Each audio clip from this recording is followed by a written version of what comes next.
Все время мы слышим, все время звучит: вы должны, вы обязаны, мы вас серьезно предупреждаем.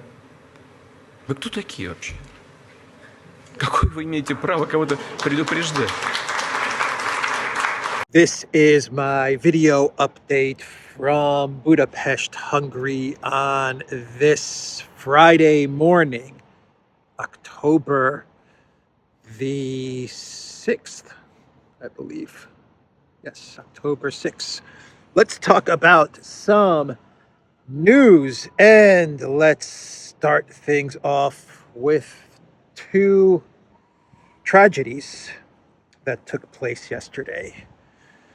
First, we had the drone strike. I believe it was a drone that hit a cadets academy in Homs, Syria, killing 80 people, including women and children. I believe this was a graduation ceremony that was taking place at this academy, and a drone hit this academy, and the results were devastating. And after the hit on this academy, the Syrian army, they launched big missile strikes, big attacks towards Idlib, where it is believed this drone was launched from. And those strikes against Idlib, they lasted several hours, and it is believed that this was, last I read, Al Qaeda that hit this academy. Anyway, it's a terrible event, terrible tragedy that took place in Homs yesterday, and I just can't help but think that this is some sort of retaliation or message to Syria and to Assad after his very successful, triumphant trip to China. That's just where my mind goes. But anyway, that was the first tragedy, and then we had a tragedy in Ukraine, in the Kupiansk, the Kharkiv, Kupiansk region, in an area controlled by Ukraine. I believe the village is Groza.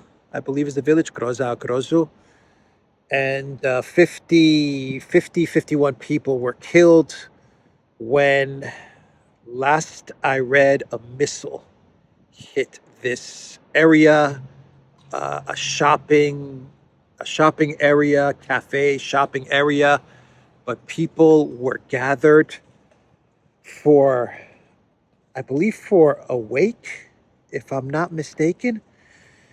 And as these people were gathered in this area, this commercial area, a missile, from what I read, the reports are that a missile hit this area and 51 people were killed.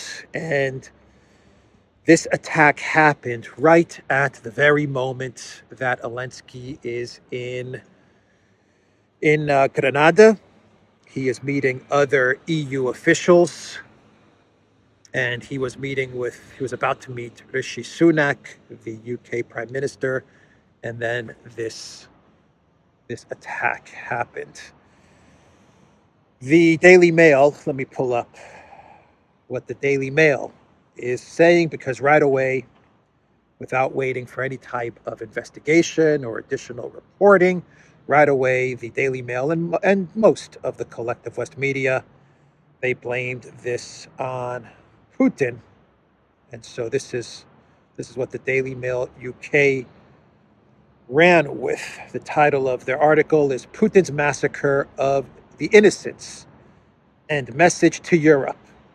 Nearly 50 killed in one of the deadliest strikes of the war as Russian rocket hits grocery store as Zelensky meets leaders to plead for aid. Vladimir Putin's troops have slain nearly 50 Ukrainians while they were shopping at a grocery store in a village in the eastern region of Kharkov in one of the deadliest rocket attacks targeting innocent civilians since the war began. And this is what Zelensky said in a statement on social media. The brutal Russian crime of hitting an ordinary grocery store with a rocket is a completely deliberate terrorist attack. The leader urged Western allies to help strengthen Ukraine's air defenses, saying that Russian terror must be stopped. And the article goes on to say that Zelensky once again pleaded with European leaders to send air defense to Ukraine. Russia needs this and similar terrorist attacks for only one thing: to make its genocidal aggression the new norm for the whole world. Now we are talking with European leaders, in particular, about strengthening our air defense, strengthening our soldiers, giving our country protection from terror, and we will respond to the terrorists. That's what Zelensky said. This was in the village of Roza. It is around 20 miles west of Kupiansk. So, the Daily Mail says that Russia is pushing to recapture this territory, estimated to have had a pre-war population of around 500 people. So I don't know what happened. No one knows what happened. The Daily Mail has no idea what happened. I imagine one of the people that may know what happened is Zelensky. Maybe. But, last time something like this happened, it was in the Donetsk village controlled by Ukraine, on the Ukraine-controlled area of Donetsk, in a town called Konstantinovka, where a missile hit a market, killing 17 people. And right away, they blamed Russia. And 3 weeks later, even the New York Times had to come out with a story and admit that it was a Ukrainian missile. Now, when that happened, when that strike on Konstantinovka happened, I did a video. I was in Athens at the time, and there was a lot of research on the interwebs as to where this missile came from, and all of the analysis on the interwebs pointed to the fact that this missile must have come from the Ukraine military. And sure enough, 3 weeks later, the analysis from various accounts on Twitter and Telegram proved to be correct. But right away, when this missile hit, everyone was blaming Russia. The collective West media, Zelensky, and this missile hit this town in Konstantinovka right at the same exact time that U.S. Secretary of State Antony Blinken arrived in Kiev. Like right at the exact moment that Blinken was meeting with Zelensky, this missile hit. So now we have another attack on a village in Ukraine, in the Kupiansk region, the Kupiansk area. And this attack happens right at the exact moment that Zelensky is meeting with EU officials, specifically with, I believe, Rishi Sunak at the time. And Zelensky, he blames Russia. He says that Russia did it because, well, Putin wakes up in the morning and just decides to do these things. Even though Russia is winning this conflict in a big, big way, Putin decided, I'm winning this conflict so much that I'm just going to send a missile into Kupiansk. Maybe.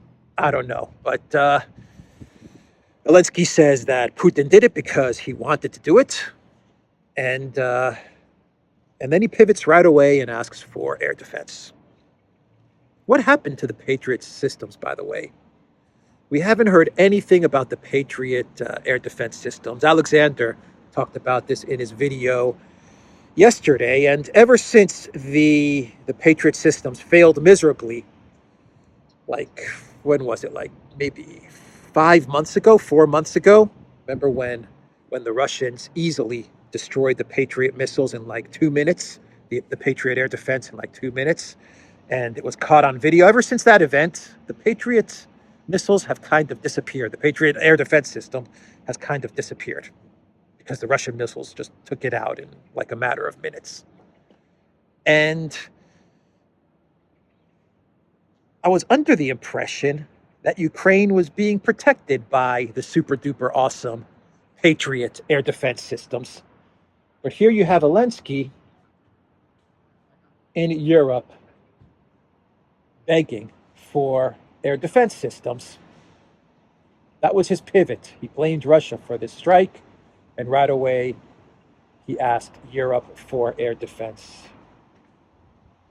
systems. So I don't know what happened. Maybe this was a Russian missile. Maybe Putin did wake up in the morning and said, I'm going to hit this area because I want to. Maybe this was a Ukraine missile, like what happened in Konstantinovka. Maybe. Maybe this was deliberate. Maybe this was deliberate by Russia. Maybe this was a deliberate attack from Ukraine. Maybe this was an accident from Ukraine. Maybe this was an accident from Russia. I don't know. I don't know, and very few people know. But I do know this. When stuff like this happens, it's always best to give it 24 hours, 48 hours, a week, 2 weeks, to at least try to get to the truth, at least make an effort to get to the truth before saying that Russia did it and Putin did it. But right away, the Daily Mail, right away, comes out with quite an incredible title, a propaganda title, no doubt. And the timing of this, I'm always very suspicious when these things happen right at this very moment that Zelensky is meeting with collective West leaders and he's looking for something. Just like what happened with Blinken in Kiev, here you have the same thing with Zelensky meeting with EU leaders. I don't know. That's just my opinion. That's my hunch on these things. We'll see. I always say give it a week or two. Maybe the New York Times will do an investigation on this missile strike, and maybe they'll come to the conclusion that Ukraine did it or Russia did it or it was an accident. Who knows? Who knows what the truth is? But they always blame Russia right away. Anyway, let's now get to what I consider to be the big news story from yesterday, one of the big news topics from yesterday, and that is Putin's speech at Valdai. Once again, Putin says a lot of interesting things. When he gets rolling, when he starts talking, boy, does he say a lot of interesting things. Look, I can't possibly recap everything that Putin said. He talked for a long time, as he always does, and he dropped all kinds of interesting hints and facts and viewpoints as to what's going on, not only in Ukraine, but in the world, what's going on with Russia. And check it out. Check it out. His speech is pretty much everywhere on the interwebs, though the collective West media will not report on what Putin said. But let me give you what I thought were some of the more interesting parts to Putin's speech and his and the session that he sat in on, and he took some. From what I understand, he took some questions as well. Putin talked about where to begin. I don't know where to begin. How about Nord Stream? That was an interesting one. Putin, he said that Nord Stream 1 destroyed, but I believe he said Nord Stream 2 is fully operational. Fully operational. It is not damaged, he said, and 27.5 billion cubic meters of gas can be supplied to Europe through it, Putin said. This is only the decision of the German government. Nothing more is needed. Today is the decision Tomorrow we turn the valve on and that's it. The gas is flowing, he said, but he said Germany does not want to do it because the Washington committee, as Putin says, does not allow Germany to turn it on. I find it amazing that that even to this day, with everything that Germany has done and Germany is doing to escalate with Russia, I find it amazing that Putin is still willing to supply Germany with gas via Nord Stream 2. Or maybe he isn't. Maybe he's just bringing up the point that Nord Stream 2 is operational, and maybe he's speaking to the German people, telling them that your economy is suffering because your leaders want your economy to suffer at the behest of the United States. If the leaders really wanted to take care of the German leaders, Pirate Schultz and Annalena 560, if they really wanted to take care of the German people, they would at least turn on Nord Stream 2, but they refused to do it. So that was an interesting comment. Now, he also talked a lot about the multipolar world. Absolutely. He talked a whole bunch about multipolarity and the fading unipolar world. He talked about the Maidan coup and the origins of the conflict in Ukraine. He said that the conflict in Ukraine is a 10-year conflict. This is not a 1.5-year-old conflict. He said that the collective West, they overthrew the democratically elected government. They're the ones that went after the people in Donbass. They're the ones that went after the people in Crimea. They're the ones that banned the Russian language, the Russian culture. They're the ones that were attacking Donetsk and Lugansk over the last 10 years. They're the ones that didn't want to implement the Minsk agreements. He went into all of the history. Once again, we all know it. We don't need to get into it. But he said that the SMO is not about starting the conflict. It's about finishing it. And he said that Russia's not looking to gain territory. He's like, Russia has enough territory. What Russia wants is safety. Russia wants safety for its people, safety for the region, and he wants it. And Russia wants the Russian people and the Russian-speaking people to feel safe and to live in safety. That's pretty much what he said. I'm summarizing it. But he also talked about, Prigozhin. That was interesting. That was really interesting. So Putin said that the plane crash, the Wagner plane crash, was not due to external factors. It wasn't some sort of missile or something, a terrorist bomb or something like that took the plane down. He said that, he hinted at the fact that the plane blew up from within. Bloomberg, which picked up the unexpected public comments from Putin, wrote, Russian President Vladimir Putin said pieces of grenade were found in the bodies of Wagner founder Prigozhin and other mercenary leaders who died in a plane crash, as he hinted that the man who led an armed revolt against the Russian military leadership had been a drug user. Now, Putin said that when the FSB raided the Wagner headquarters and Prigozhin's home, they found a whole ton of cash, but they also found a whole lot of coke.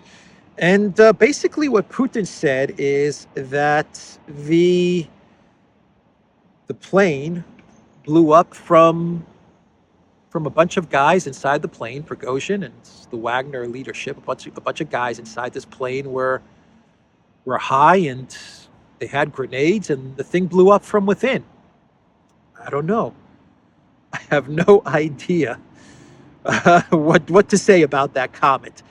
Zero Hedge, they're covering this comment from Putin, and the final paragraph from the Zero Hedge article says, but given the nonchalant and casual way Putin just told an audience of top Russian officials that it boils down to irresponsible mercenaries getting drunk and high and deciding to play games with hand grenades, it seems Putin could simply be openly taunting his enemies here.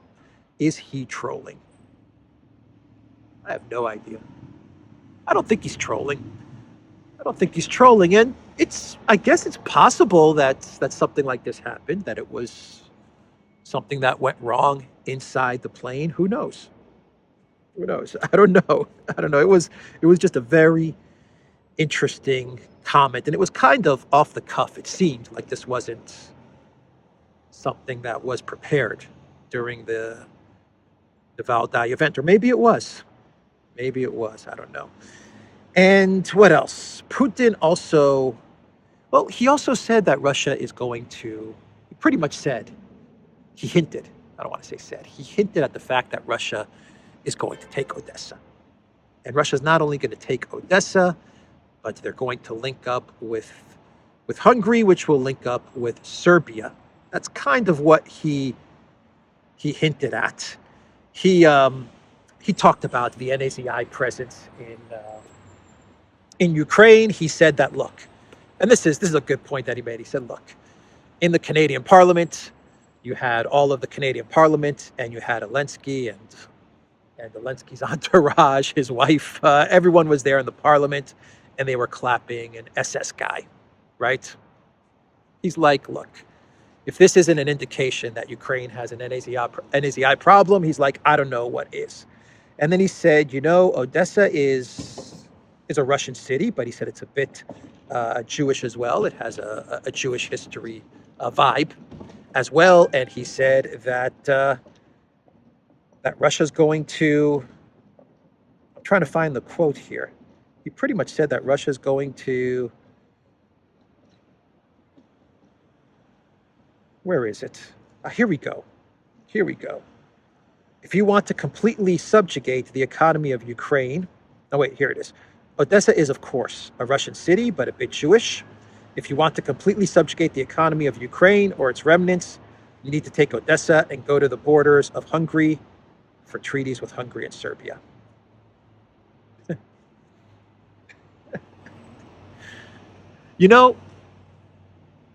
He talks about the NAZI problem in Ukraine.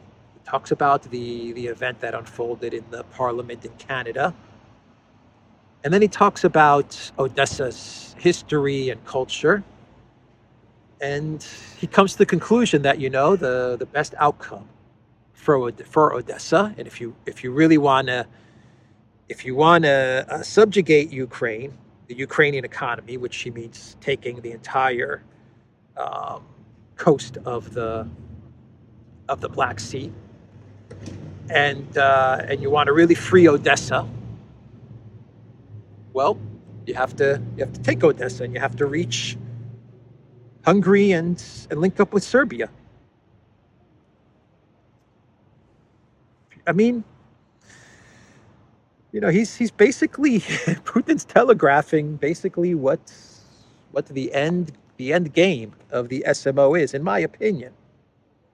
That's how I took these comments, and of course, Putin talked about the debacle that was the Zelensky event in the parliament in Canada, and this is what Putin said. Let me also remind you of the words. I specifically took the paper with the information so that it would be specific what the Speaker of the Canadian Parliament said. Quote, a Ukrainian-Canadian veteran of the Second World War who fought for the independence of Ukraine against the Russians. I am proud to say that he is a hero of Ukraine and a hero of Canada, and we are grateful for his service. First of all, if the Speaker of the Canadian Parliament says that this Canadian NAZI fought against the Russians, he can't help but realize that he fought on Hitler's side, or was a collaborationist. Either way, fought on the side of the NAZIs. Let's say he doesn't know that. I am in no way want to hurt the feelings of the Canadian people. But if he doesn't know that Hitler fought against Russia, he's an idiot. And if he knows and calls him a hero of Ukraine and a hero of Canada, he is a scoundrel. That is like one of the best quotes like ever from Putin. That is one of the best quotes ever from Putin. But if he doesn't know that Hitler fought against Russia, he's an idiot. And if he knows and calls him a hero of Ukraine and a hero of Canada, he's a scoundrel. Big up to Slaviangrad. They covered the Valdai conference really well, and I'm reading you the quotes from their coverage, from their Telegram account, and I think their translations are really spot on. I think they've done a great job in translating and covering the Valdai event and what Putin said. So that was an amazing, absolutely. So let's go over here and see that over there. What a beautiful square, huh? What a beautiful, look at the architecture. Once upon a time, human beings created beautiful buildings, huh? Beautiful sculptures on the buildings. What happened to us?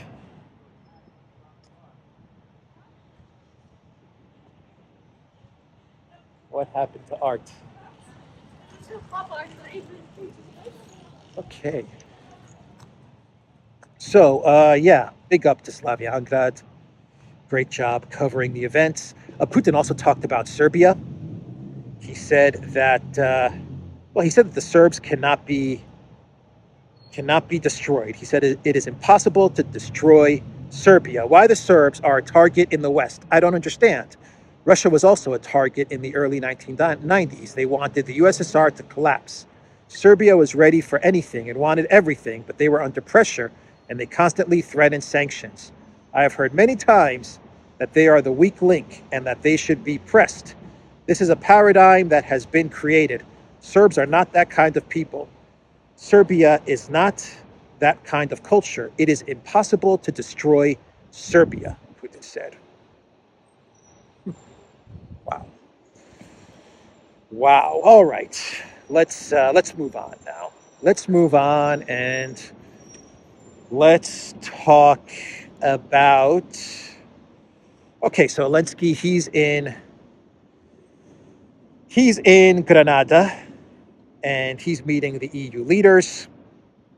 He met Sunak. I think he met Schultz as well. He is asking for air defense. He is asking for money. The EU leaders are trying to send the message to Washington that they will support Ukraine and they have the back of Zelensky no matter what, because the situation in the United States is looking a bit shaky. We even have reports from, I believe, Politico is covering this, where they are saying, and I quote the title of their article, Ukraine is freaking out as McCarthy chaos threatens U.S. military aid. We are freaking out. For us, it is a disaster, said Ivana Klumpash-Sintsadze, a senior Ukrainian MP who chairs the Committee on the country's integration with the European Union. We are interested in getting things sorted out so American democracy can function and so we can restore the bipartisan consensus on supporting their own national interest by supporting Ukraine. Basically, the Ukrainian official, according to Politico, the Ukraine government is absolutely losing its mind over what happened in the House the other day, and McCarthy essentially being fired, being voted out, and they're afraid that the money is going to stop. The money's not going to stop, at least not yet, but it is going to start. We are at the beginning of the money starting to stop. That is where we are at. And Politico and I believe and CNN, they are saying that the Biden team is in a panic to try and get money for Project Ukraine. The Biden administration is considering using a State Department grant program to send additional military aid to Ukraine as Congress continues to battle over weapons funding, according to two U.S. officials with knowledge of the discussions. The White House is weighing a range of options as it scrambles to find additional money to support Ukraine after lawmakers stripped funding in a last-minute deal to avert a government shutdown, said the officials, who, like the others interviewed for the story, were granted anonymity to discuss internal deliberations. As of September 21st, the U.S. had roughly $650 million remaining out of $4.6 billion in foreign military financing that Congress appropriated across two supplemental packages for Ukraine and the countries impacted by the situation in Ukraine, according to the State Department. So basically, they're going to tap into State Department funds to try and put together whatever they can put together to give to Ukraine. And they are scrambling. There is a freak out. There is a general freak out across the entire Biden White House to get money to Ukraine. Did the Biden White House freak out this much? Did they try this hard to get money to the people of Ohio or the people of Hawaii? I don't think so. Do they try this hard to solve the problem with, I don't know, homeless, with healthcare, with education, with the border? No. But when it comes to Ukraine, they are pulling their hair. They are scrambling. They're freaking out to find money to give to Zelensky. Of course they are, because this money is over time going to turn into their money. You see, that is why. 2018 Tree of Life. It's beautiful stuff. Beautiful. Porcelain manufacturer. Head end. Porcelain manufacturer.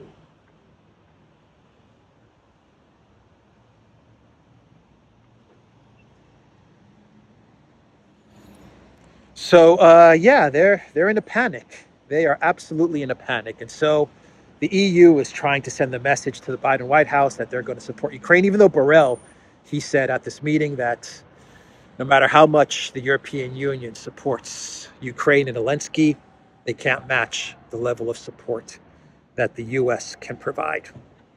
So that's the freak out. That is the panic, and Zelensky in Spain, he is being consoled and hugged by all of the EU leadership. When Sunak saw Zelensky, Sunak gave Zelensky a big old hug. It's going to be okay, Volodymyr. Do not worry. We're going to make sure that you get your billions and you can give us our billions and everything will be good. Is this the way you conduct a war? You have to look under your sofa cushions to scrape up money to get to Ukraine? Is this how victory is done? If this was a business, like say you were an investor and you had invested in a startup, and after a year and a half, the startup it couldn't gain traction. It couldn't penetrate the market effectively. It couldn't make a profit. It wasn't selling, whatever. It just wasn't succeeding. And so after 6 months, or after 3 months, it burned through the cash, so you gave it more money as an investor. Another 3 months pass, the startup comes to you and they say, look, we have an idea to tweak the product. This is what we're going to do. You say, okay, here's another couple of million. Another 3 months passes, still no results. Another cash injection. After 6 months, they come back to you and they say, look, things are not working out, but we have a new idea. We're going to completely change our product around and we're going to redo things and it's going to work out. And so you give them a little bit more.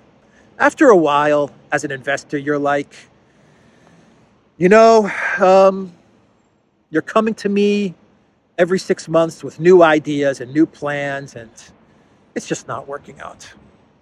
And I've given investment after investment, but the business is just it's not there. It's not there. It's not successful. So we have to pull the plug on this. This is where we are with Project Ukraine.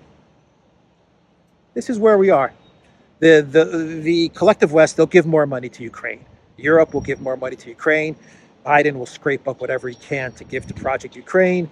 The new House Speaker will give money to Ukraine, but it'll probably be the last funds that go to Ukraine. Most likely, the new House Speaker will be Jim Jordan, but I'm positive that he will give, the House will give money to Ukraine. They will approve money for Ukraine, but this will probably be the last or close to the last money that Ukraine is going to get, because everyone realizes that this thing is not working out.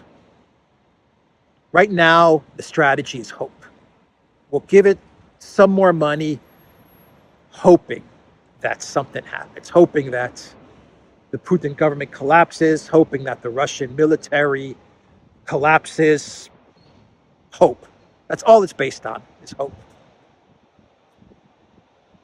Hope dies last, they say. Well, we're coming close to the death of hope for Project Ukraine.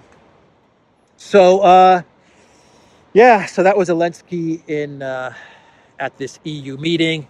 Everyone hugging him, everyone telling him it's going to be all right. Everyone loves to hug Zelensky. You notice that? You notice how everyone loves to hug Zelensky?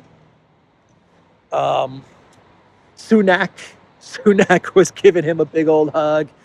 Macron, well, of course Macron, whenever he sees Zelensky, he hugs him. Of course Macron. Trudeau loves to hug Zelensky. Boy, does Trudeau love to hug Zelensky. Duda, well, not anymore. Duda and Zelensky, their bromance has ended. But when Duda used to, when they were on good terms, when they still had their little thing going, boy, did Duda love to hug Zelensky. I mean, Duda's like a big dude, right? And Zelensky's this little green guy, and Duda was like he would like swallow Zelensky up. I mean, it was funny to watch, but they all love to hug Zelensky. But then when Zelensky like meets Ursula or Annalena, they shake hands. You ever notice that? Has anyone ever noticed that? When it comes to like Ursula, Annalena, whoever, the women leaders of the collective West, Janet Yellen, Zelensky shakes their hand. When it comes to like the guy leaders, the men leaders of the collective West, they're like hugging Zelensky. I mean, they're like hugging him and not letting go. I wonder if like Sunak, Macron, Trudeau, they probably like sit in a room and they probably talk about, maybe they're on the train from Poland going to Kiev, and they're probably all on the train sitting there saying, I can't wait to hug Volodymyr. He smells so good. His skin is so soft.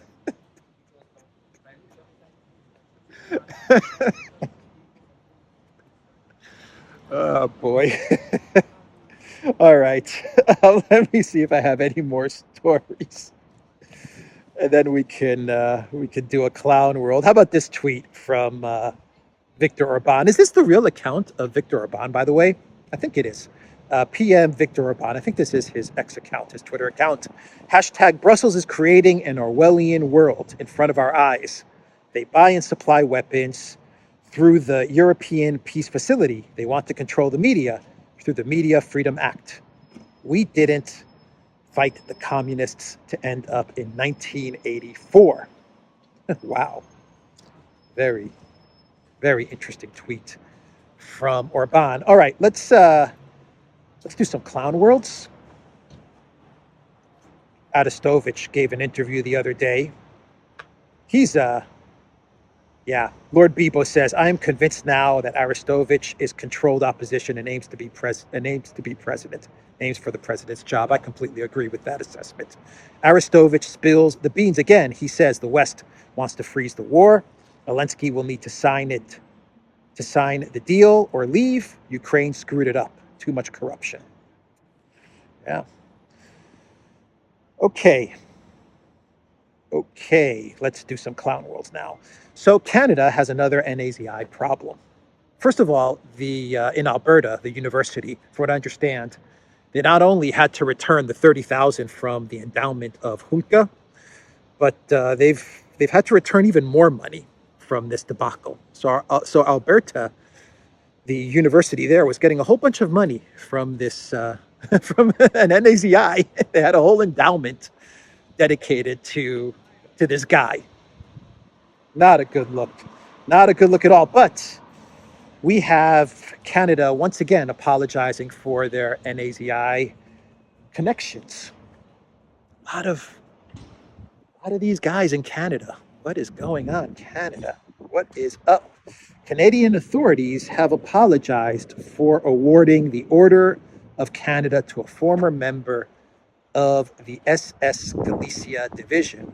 SS soldier Peter Severin was awarded the nation's highest honor in 1987. We sincerely apologize to the citizens of Canada for any distress or pain this decision may have caused, said Canada's Governor General Mary Simon after the scandal of saluting a 98-year-old SS soldier in the country's parliament. The Jewish press found Severin's NAZI biography embarrassing. After moving to Canada, Severin became the head of the World Congress of Ukrainians and rector of the University of Alberta, where he was celebrated for his services to the development of multiculturalism. My God. Alberta, University of Alberta. What is going on? What is going on? All right, so how about this one? Switzerland will pay Ukrainian refugees $1,000 to $4,000 to get them to leave the country voluntarily and go back to Ukraine. Ukrainians are already joking about touring Europe to collect all the benefit checks. That comes from a Twitter account of What the Media Hides, and this is an absolutely true story. This is not a joke.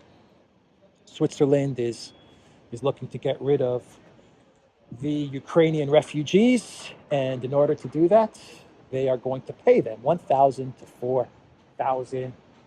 And yes, Ukrainians are joking around about traveling all around Europe in order to collect checks from European nations so that they can leave the European nations. Of course, Zelensky wants those refugees back in Ukraine because he wants to send them to the front lines. So I think I will end the video there.